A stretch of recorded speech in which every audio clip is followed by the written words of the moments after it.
The moment it happened, the air in the courtroom turned electric. A black man, disheveled, his oversized black shirt tattered, his jeans faded, his face a mask of quiet defiance, stood at the defendant's table, his hands cuffed behind his back.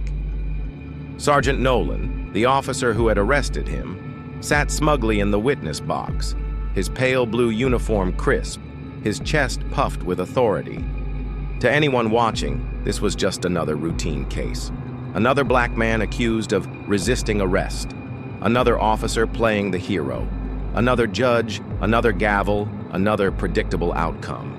But what was about to unfold would send shockwaves through that courtroom. Obinna Okafor, the accused, didn't say a word as the proceedings began. He simply stood, his deep brown skin glistening under the harsh courtroom lights, his sharp eyes scanning the room. He had been through this before, too many times.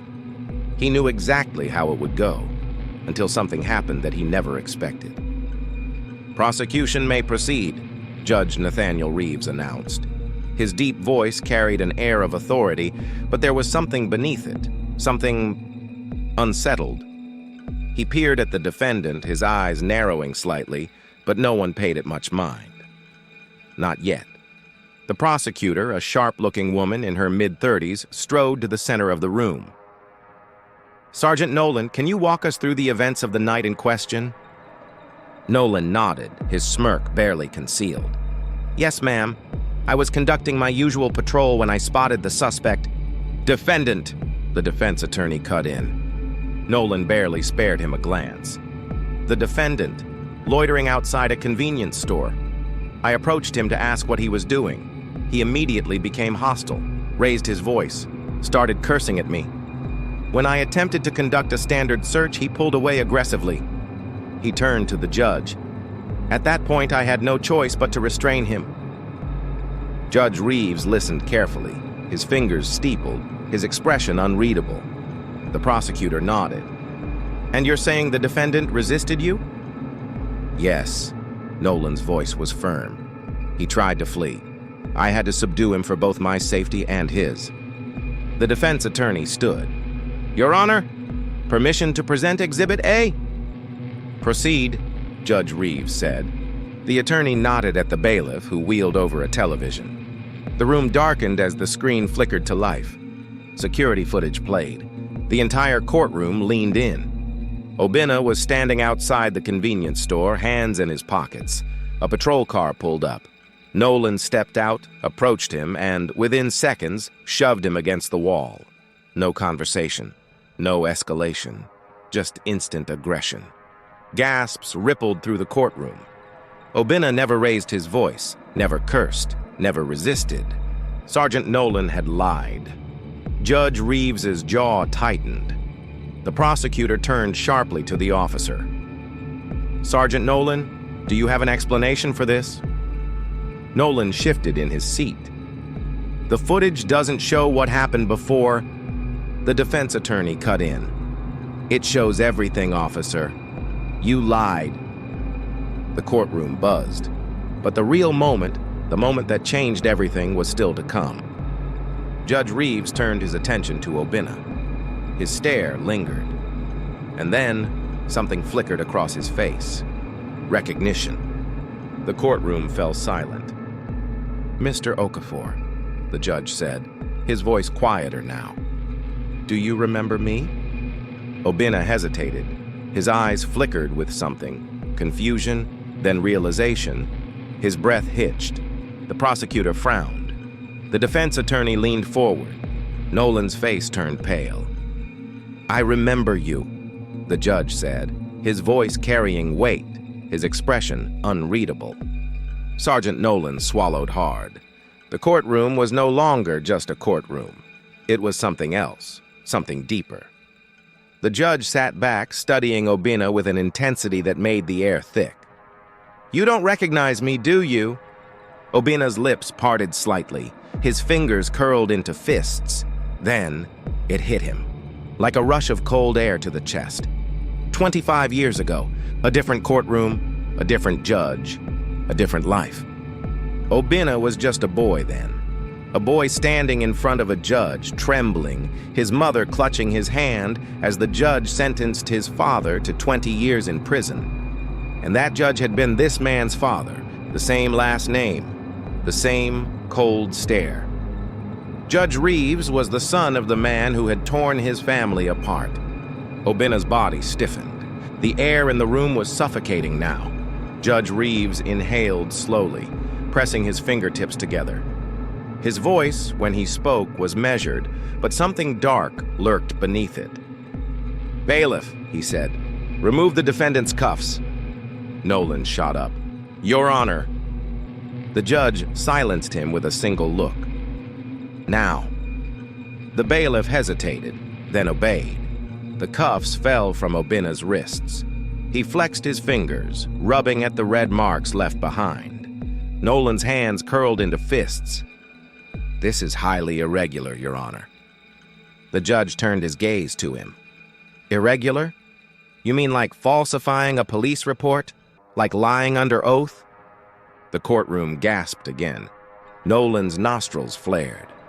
"I did no such thing." The judge gestured to the screen. "The evidence says otherwise." Obina's eyes never left the judge. This was bigger than him now. This was personal. Judge Reeves turned to the prosecutor. "I assume the state will be dropping these charges?" The prosecutor hesitated, but there was only one answer. "Yes, Your Honor." Nolan's face twisted. "You can't do that. He was resisting." The judge's stare was ice. "Resisting what, Sergeant? A conversation? Or was he resisting your authority?" Nolan had no response. The judge turned back to Obina. "You're free to go."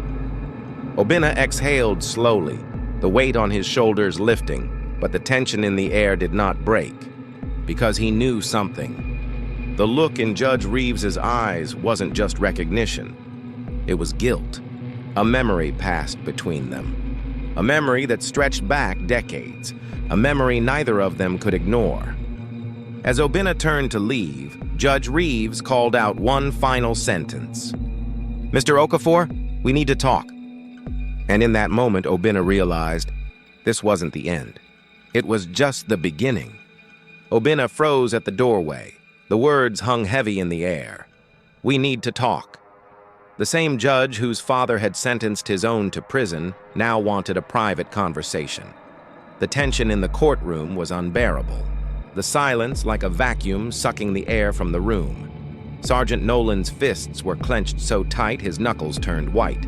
The prosecutor looked uneasy. Even the bailiff shifted nervously.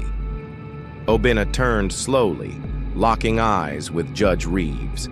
He wasn't sure what he expected to see: pity, regret, or just another performance from a system designed to break people like him. But there was something else, something deeper. Judge Reeves gave a nod, then glanced at the bailiff. "Clear the room." Murmurs rippled through the courtroom. The defense attorney hesitated before stepping back.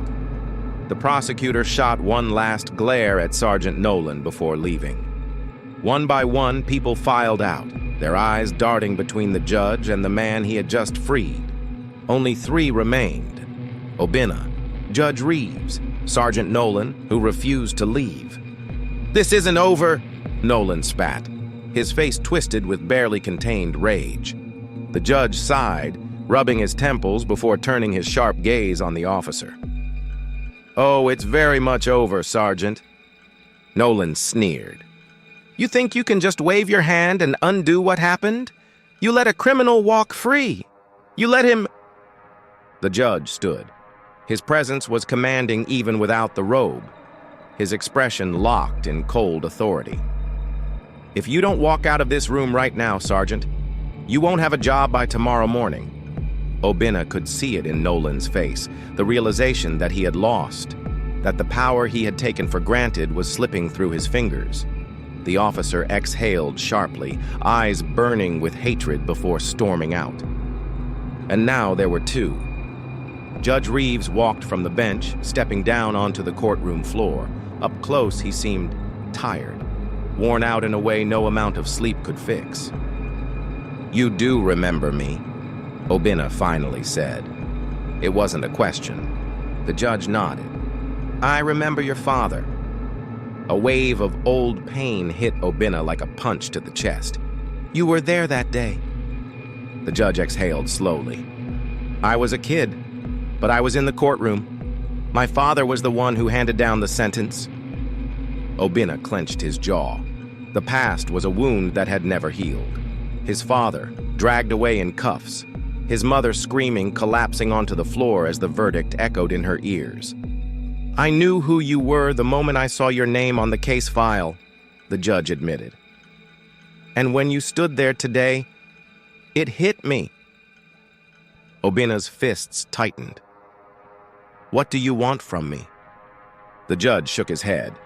It's not about what I want. It's about what you deserve. He took a breath.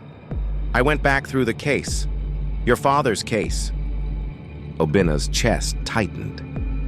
He was innocent. The words hit like a gut punch.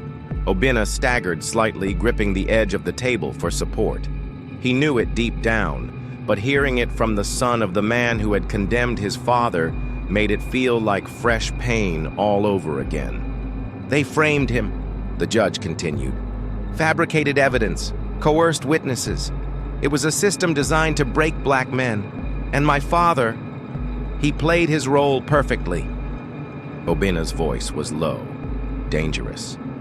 And what happened to him? The judge looked away. He died last year. A cold silence fell between them. Obinna let out a slow, bitter chuckle. So that's it? You say sorry and I'm supposed to move on? Judge Reeves didn't flinch. I don't expect forgiveness. I don't deserve it. He reached into his robe, pulling out a folded document. But I can do something else. Obinna took the paper, his eyes scanning the words. He froze. It was a full legal motion, a motion to exonerate his father. His breath caught in his throat. All these years, the judge said quietly, I've watched cases like this go by. I've seen men like Sergeant Nolan abuse their power. I've seen people like you get buried under the system. And I did nothing. His voice cracked slightly. But today I had a choice. Obinna swallowed the lump in his throat. He wanted to hate this man. He wanted to curse him, spit on the floor, walk out, and never look back. But this was justice. Too late for his father. Too late for his family. But justice nonetheless. The courtroom door burst open. Sergeant Nolan. But this time, he wasn't alone. Two officers stepped in behind him, Internal Affairs. Their badges flashed as they advanced. Nolan's face twisted. You can't do this! The judge's expression was ice. Yes, I can. One of the IA officers pulled out a document and read aloud. Sergeant Nolan, you are under investigation for falsifying police reports, unlawful arrests, and multiple counts of excessive force. Nolan's face drained of color. This is a joke, a setup. Another officer pulled out handcuffs. Turn around. Obinna watched, heart pounding, as the same man who had dragged him into this courtroom in cuffs was now being shackled like a common criminal. The poetic justice was almost too much to bear. As they led Nolan away, the officer locked eyes with Obinna. Pure, unfiltered hatred burned in them. You think this changes anything?